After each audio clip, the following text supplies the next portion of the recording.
Remember when I told you no matter where I go, I'll never leave your side, you will never be alone. Even when we go through changes, even when we're old, remember that. Assalamualaikum warahmatullahi wabarakatuh. Saya dari kelompok 1 ingin menjelaskan yang pertama tentang pengertian mekanika benda langit. Mekanika benda langit adalah suatu ilmu yang mempelajari tentang gerak dan lintasan benda langit, misal pergerakan planet, satelit, asteroid, komet, bintang, dan galaksi. Mekanika benda langit berkembang pesat setelah Newton menunjukkan bahwa kaidah hukum Kepler yang dahulu diturunkan dari pengamatan dapat dijelaskan dengan hukum gravitasi. Itu sebabnya kenapa ilmu ini disebut juga dengan mekanika Newton. Posisi benda langit pada saat yang akan datang dapat diprediksi, akan tetapi untuk benda yang bergerak cepat, mekanika Newton tidak dapat memberikan jawaban yang memuaskan. Yang kedua adalah tentang penjelasan mengenai macam-macam benda langit. Benda langit merupakan suatu sebutan dari berbagai macam yang ada di langit atau benda yang ada di luar angkasa. Benda langit terdiri dari berbagai macam, mencakup matahari, bulan, planet, komet, dan asteroid. Berikut ini adalah penjelasan tentang benda-benda langit. Yang pertama, ada matahari. Matahari merupakan salah satu bintang terbesar di seluruh jagat raya. Bintang ini menjadi pusat dari tata surya. Bumi dan bersama planet lainnya yang berada di tata surya bergerak mengelilingi matahari dengan berdasarkan garis orbit atau garis edar lintasan masing-masing planet. Matahari adalah sebuah bola besar raksasa yang terbentuk dari susunan utama berupa hidrogen sebesar 92% dan helium sebesar 7,8%. Dari seluruh jagat raya, mataharilah yang memberi kehidupan bagi makhluk hidup yang berada di bumi dalam bentuk cahaya dan panas.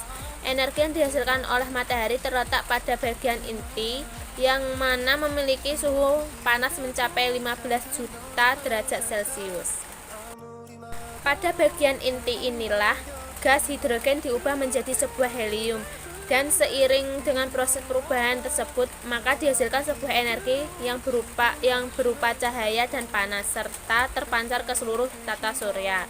Energi yang dipancarkan tersebut juga sampai ke bumi dan menjadi sumber energi utama bagi kehidupan di bumi. Matahari memiliki ukuran diameter sekitar 109 kali diameter bumi dan memiliki volume sebesar 1,3 juta kali dari volume bumi. Benda langit yang berikutnya ada bulan. Bulan ini merupakan satelit dari bumi. Istilah satelit dimaksudkan pada benda langit yang merupakan pengikut planet. Satelit tersebut terbentuk secara alami bersamaan dengan pembentukan planet. Dan satelit ini memiliki massa yang lebih kecil dan juga berlokasi dalam lingkungan gravitasi tertentu. Maka dengan begitu satelit tersebut beredar mengelilingi planet. Bulan selalu bergerak mengelilingi bumi atau yang sering disebut dengan berevolusi serta berputar pada porosnya dengan kecepatan tertentu. Hal ini dapat dibuktikan dengan mengamati bahwa bulan yang sama saja tampak dari bumi.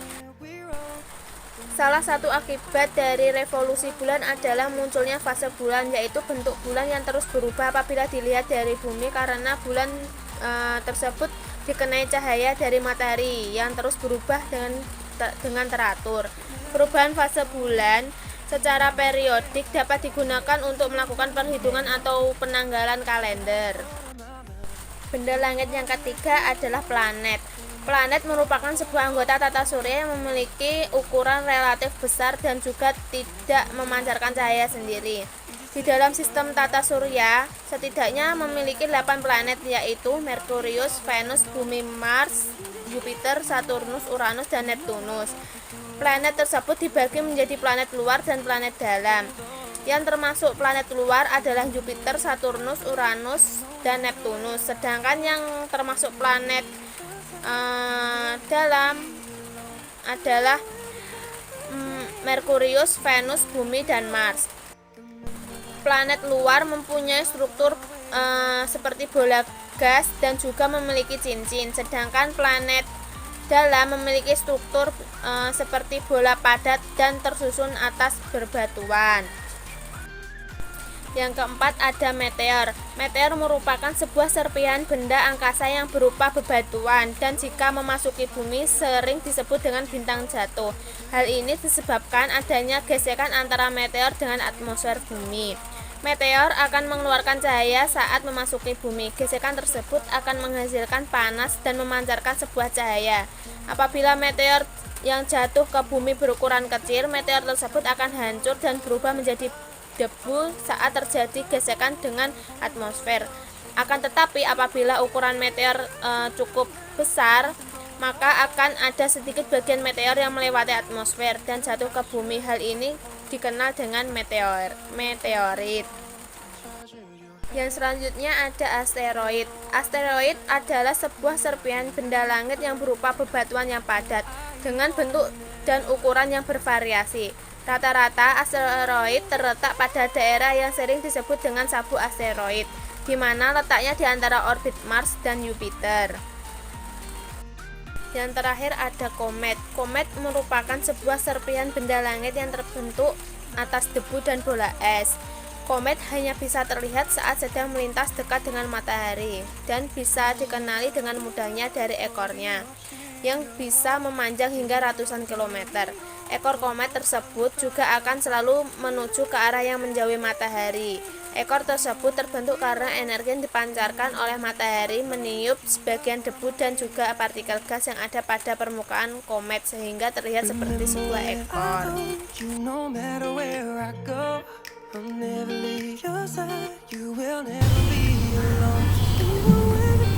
Oke, baiklah teman-teman, selanjutnya kita akan membahas tentang hukum Kepler. Hukum Kepler ditemukan oleh seorang ahli astronomi dari Jerman, ia bernama Johannes Kepler. Temuan ini ia dapatkan setelah mempelajari dan menganalisis data yang telah dikumpulkan oleh seorang ahli yang bernama Tycho Brahe mengenai posisi planet-planet dalam geraknya di luar angkasa. Hukum Kepler itu ada 3, yaitu hukum 1 Kepler, hukum 2 Kepler, dan hukum 3 Kepler. Akan tetapi, pada kesempatan kali ini, saya hanya akan membahas hukum 1 Kepler. Bagaimana bunyi hukum 1 Kepler? Bunyinya yaitu, planet mengorbit matahari dengan lintasan yang berbentuk elips, dan matahari terletak pada salah satu fokusnya pada sumbu panjang.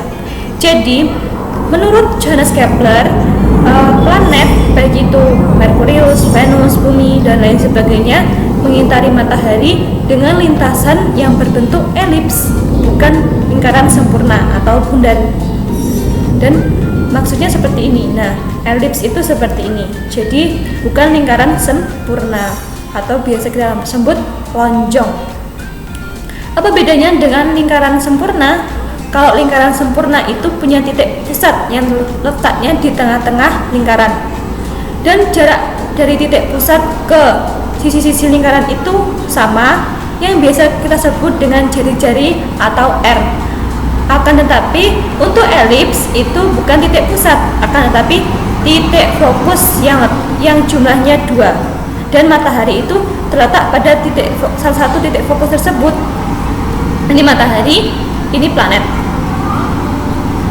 Ketika planet berada pada jarak terjauh dari matahari, maka ini disebut dengan titik aphelium yang berada di ujung sebelah kanan. Nah, ketika berada di sini atau di titik aphelium, maka planet tersebut akan mendapatkan gaya gravitasi dari matahari yang lemah karena dia jauh dari matahari. Sebaliknya, ketika planet berada pada jarak terdekat dari matahari, maka titik tersebut disebut titik perihelium yang letaknya tuh di sebelah ujung kiri. Nah, efek gravitasi dari matahari itu akan semakin kuat karena dia dekat dengan matahari. Seperti itu ya kira-kira teman-teman.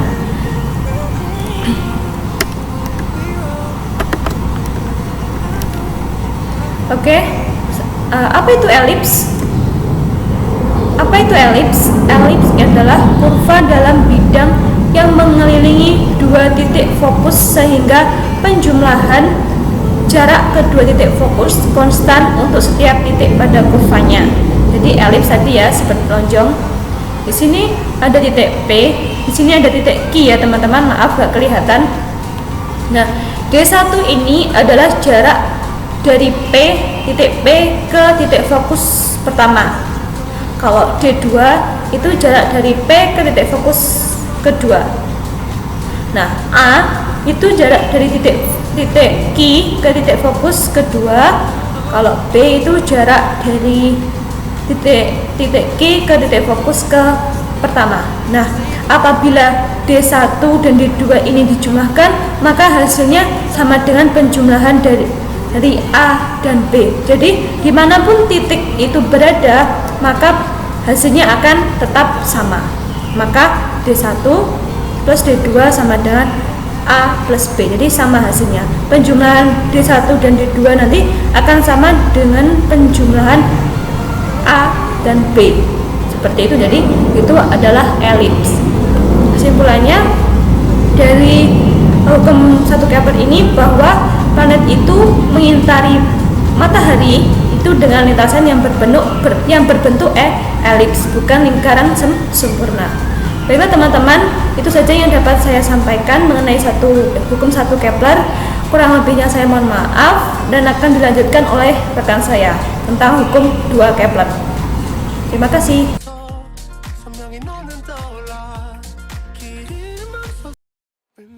Oke, selanjutnya kita ke hukum Kepler 2 ya teman-teman.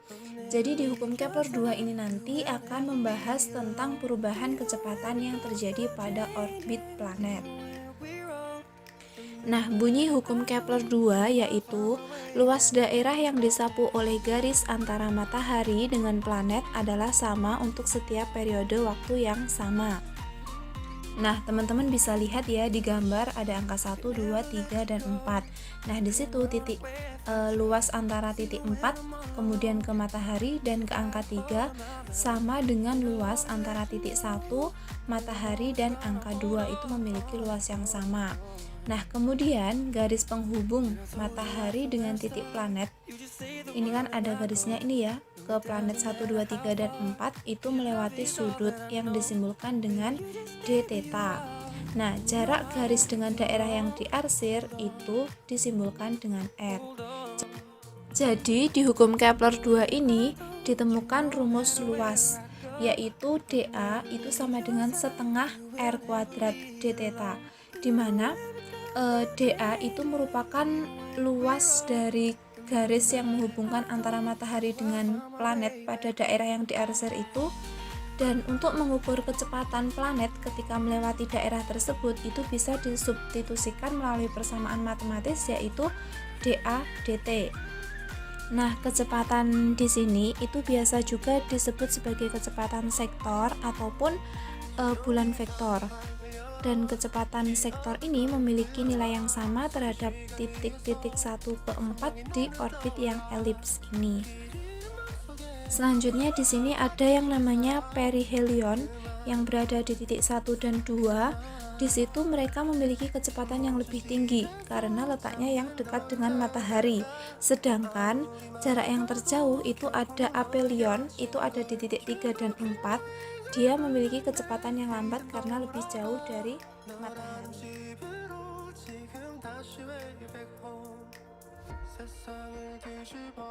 Assalamualaikum warahmatullahi wabarakatuh. Perkenalkan, saya Tri Utami dari kelas Fisika A. Di sini saya akan menjelaskan lanjutan materi dari teman saya. Saya akan menjelaskan materi tentang hukum Kepler yang ketiga. Lalu, apakah pengertian dari hukum Kepler itu sendiri? Pengertian atau penjelasan dari hukum Kepler yang ketiga adalah kuadrat periode suatu planet yang mengelilingi matahari sebanding dengan pangkat 3 jarak rata-ratanya dari matahari. Artinya, planet atau bumi yang mengelilingi matahari ini sebanding rata-ratanya dengan jaraknya dari matahari. Lalu, bagaimana persamaan dari hukum 3 Kepler?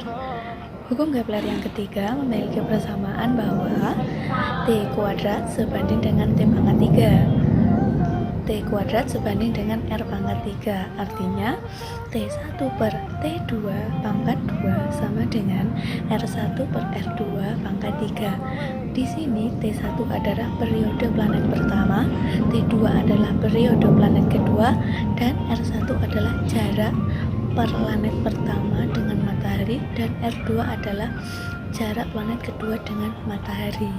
Jadi dapat disimpulkan bahwa berdasarkan hukum Kepler ketiga, maka semakin jauh jarak planet ke matahari, semakin lambat pula kecepatannya, dan semakin banyak waktu yang diperlukan untuk menyelesaikan satu kali mengorbit. Artinya semakin jauh jarak dari matahari, maka semakin lambat pula kecepatannya, dan semakin banyak waktu yang diperlukan untuk mengorbit satu kali putaran ke mengelilingi matahari. Demikian penjelasan dari saya. Baik, di sini dengan saya Lika Rahmawati Wahidah, kami akan membahas poin B, yaitu poin perbedaan dari periode sideris dan periode sinodis. Kita akan membahas satu persatu dari poin ini. Nah, dari kedua poin itu erat kaitannya dengan sebuah ilmu yang biasa kita dengar atau sudah tidak asing lagi di telinga kita, yaitu ilmu falak. Ilmu falak itu apa sih? Ilmu falak itu merupakan ilmu yang mempelajari tempat perjalanan planet. Sedangkan ilmu hisab yang juga berkaitan dengan ilmu falak itu merupakan bagian dari ilmu falak yang khusus dalam mempelajari peredaran bulan terhadap bumi dan matahari. Nah, bulan itu yang merupakan satelit di bumi yang selalu mengikuti bumi dan tidak pernah meninggalkan bumi, baik di saat bumi berotasi mengelilingi porosnya maupun waktu beredar mengelilingi matahari. Bulan itu berotasi mengelilingi porosnya dengan kecepatan yang sama seperti saat mengelilingi bumi. Nah, bulan itu dalam mengelilingi bumi memiliki bentuk lintasan, bentuknya elips. Jarak antara bulan dan bumi itu rata-rata atau kurang lebih sekitar 384.400 km. Nah, bulan itu seperti yang kita tahu, bulan bisa nampak entah itu di siang hari maupun di malam hari. Meskipun ketika di malam hari kita bisa melihat bulan itu dengan cahaya yang lebih jelas atau dengan penampakan yang lebih jelas. Nah, bulan yang kita tahu juga bahwa bulan itu ketika kita melihat bulan itu tidak selalu berbentuk bulat ya. Kadang bulan itu berbentuk bulan sabit, kadang berbentuk purnama atau bulan penuh, ada yang setengah lingkaran, ada yang sepertiga lingkaran. Nah, perubahan bentuk ini jelas memerlukan suatu mekanisme yang cukup rumit ya. Ketika bulan itu mengalami perubahan bentuk, itu akan terjadi mekanisme-mekanisme yang sebenarnya itu sangat kompleks gitu. Nah, di sini bisa kita lihat adanya gambar di mana ada matahari, kemudian ada bulan, ada bumi gitu ya. Ketika ada mataharinya di sana dan mataharinya memantulkan cahayanya ke bumi, apa yang terjadi? Akan nampak bulan-bulan dengan bentuk yang berbeda-beda ketika posisinya juga berbeda gitu ya. Nah, bulan itu merupakan objek gelap. Bulan itu tidak bisa mengeluarkan cahaya matahari. Bulan itu memiliki cahaya karena mendapat pantulan dari sinar matahari, mendapat sinar yang diterima dari matahari. Bagian bulan yang mendapat sinar dan menghadap ke bumi menyebabkan bulan itu mempunyai bentuk penampakan. Sebenarnya tenggang waktu peredaran bulan itu ada dua jenis seperti yang akan kita pelajari selanjutnya. Ada dua periode, yaitu ada periode sideris atau sideryalmon atau biasa disebut dalam bahasa Arabnya asyahrun nujumi, dan periode yang kedua ada periode sinodis atau sinodikmon atau dalam bahasa Arabnya asyahrul iktirani. Nah, langsung saja poin yang pertama yaitu periode sideris. Apa sih periode sideris itu? Secara bahasa sideris itu artinya bintang. Nah, bulan itu sekali berevolusi dalam mengedari bumi dalam satu kali putaran penuh 360 derajat itu memerlukan waktu kurang lebih rata-rata 27 hari, 7 jam 43 menit 11,5 detik, atau tenggang waktu yang diperlukan oleh bulan untuk satu kali beredar relatif terhadap sebuah bintang, ditandai dengan letaknya yang kembali ke tempat semula di latar belakang bintang-bintang yang sama. Nah, periode bulan untuk menyelesaikan satu kali orbitnya mengelilingi bumi adalah 27,321 sekian hari. Nah, itu yang dinamakan dengan periode sideris. Nah, periode sideris ini ketika bulan mengelilingi bumi dalam satu putaran penuh yang membutuhkan waktu kurang lebih selama 27/3 hari. Bila sebagai posisi awal bulan berada pada posisi konjungsi, yakni ketika bumi, bulan, dan matahari itu berada dalam satu garis lurus astronomi, maka satu putaran penuh mengelilingi bumi tidaklah mengembalikan pada posisi yang konjungsinya itu. Nah, bisa dilihat di sini ada gambaran terkait dengan periode sideris. Di sini ada gambar matahari, kemudian yang warna abu-abu itu merupakan warna bulan, kemudian yang di sini digambarkan sebagai bumi, gitu ya. Selanjutnya periode sinodis. Periode sinodis itu apa sih? Nah, kita perlu tahu bahwa tenggang waktu yang diperlukan oleh bulan dalam satu kali beredar relatif terhadap matahari, atau dengan kata lain waktu yang diperlukan oleh bulan untuk mengorbit bumi sejak bulan baru atau conjunction hingga bulan baru yang berikutnya. Bentuk fase belum kembali ke bentuk sama berubah setelah 27,5 hari atau 27,5 hari. Nah, itu bulan akan kembali ke bentuk yang sama seperti bentuk awal. Waktu yang diperlukan itu rata-rata kurang lebih 29 hari, 12 jam 44 menit 2,8 detik mulai dari bulan baru ke bulan baru berikutnya, atau dari bulan purnama ke bulan purnama berikutnya. Nah, periode ini yang dinamakan dengan periode sinodis atau periode lunas. Periode bulan dari satu fase ke fase berikutnya itu secara rata-rata kurang lebih ada 29,530 sekian hari yang disebut dengan periode sinodis atau lunasi bulan. Setelah bulan bergerak mengelilingi satu lingkaran penuh, posisi bulan pun tidak lagi berada pada garis astronomis bumi dan matahari. Untuk kembali kepada posisi yang konjungsi, bulan itu harus bergerak sekitar kurang lebih 2 hari lagi, atau rentang satu konjungsi ke konjungsi yang selanjutnya, yaitu 29,1/2 atau 29,5 hari. Nah, itu yang dinamakan dengan periode sinodis. Periode sinodis itu ada mencapai suatu titik maksimum, yaitu kurang lebih 29,8 hari pada saat bumi itu berada di dekat titik perihelion.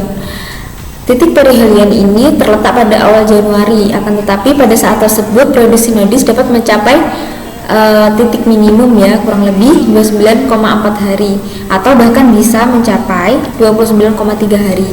Periode sinodis ini akan mencapai minimum 29,2 hari pada saat bumi berada di dekat titik aphelion. Apa sih titik aphelion itu?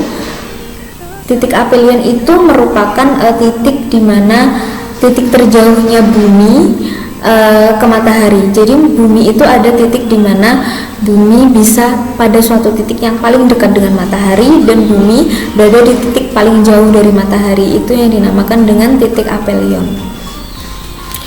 Variasi periode sinodis ketika mendekati titik perihelion ataupun aphelion kemungkinan besar akan dipengaruhi oleh posisi bulan terhadap titik perigee. Panjang periode sinodis bervariasi, bisa lebih pendek dibandingkan dengan rata-rata saat bulan berada di titik perigee. Nah, di sini bisa dilihat ya bentuknya, atau kira-kira seperti apa sih bentuk atau periode bulan sinodis gitu. Baik, nah bulan itu harus menempuh kurang lebih sekitar 27,3 derajat untuk berpindah dari kedudukan bulan yang purnama yang pertama sampai bulan purnama yang berikutnya. Putaran yang ditempuh bulan dalam waktu 27,3 atau 13,2 hari atau sekitar 2,2 hari. Jadi bulan purnama ke bulan purnama berikutnya itu kurang lebih memerlukan waktu sekitar 27,3 hari ditambah 2,2 hari sehingga totalnya menjadi 29,5 hari. Nah, itu yang biasa disebut dengan rotasi sinodis. Baik, selanjutnya di sini ada dua gambar. Nah, gambar yang sebelah kiri itu sudah nampak di slide sebelumnya tadi, sedangkan gambar yang sebelah kanan itu bisa kita lihat ada di sini matahari, kemudian gambar